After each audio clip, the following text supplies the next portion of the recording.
Alright, so real quick, I have a boost bypass actuator. These are found on Eaton Superchargers.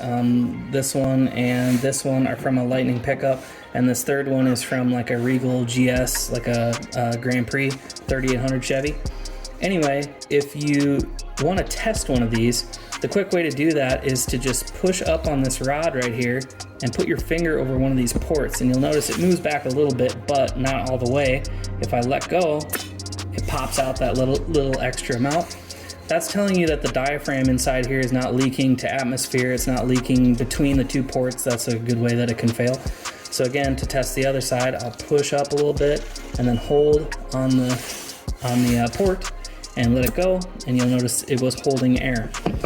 To contrast, you'll find this one here. This was off my Lightning pickup at one point, but basically I can push up and hold on this thing, and it's not holding. There's no air being pushed out. Normally you can feel the air being, evacuated from the little chamber inside there.